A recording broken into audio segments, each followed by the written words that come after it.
relationship natin ngayong November.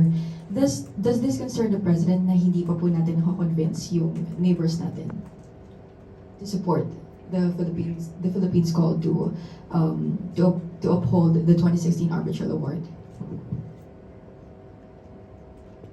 Para ito po ay suportahan. Alam po natin mayroong mga ibang bansa na naniniwala sa 2016 arbitral ruling. At kung paano po makikipag-usap sa ibang mga liderato ay ibibigay ko po ito kay Secretary Tez Lazaro.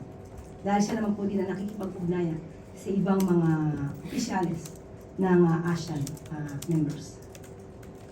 Bigay na po ng authorization si Presidente to open the sealed BIR box sa impeachment trial. Sa ngayon, wala pa rin po.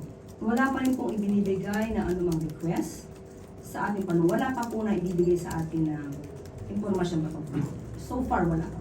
Kanino po manggagaling yung request sa impeachment court? Hindi ko po alam. Maybe sa prosecutors, maybe sa Senado. Tingnan po natin.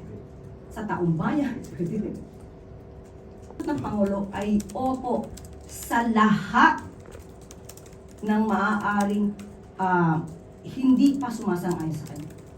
Hindi ito partikular lamang sa mga Duterte. Ang sabi ng Pangulo, ayaw niya ng kaaway. Kaya kaya niya at ready siya makipag-reconcile sa lahat. So, kahit gusto makipag-reconcile ng Pangulo sa lahat ng maaaring hindi sumasang-ayon sa kanya, hindi nabubura ang pagbabanta sa buhay ng Pangulo, ni First Lady, at ni dating House Speaker ng Vice Presidente.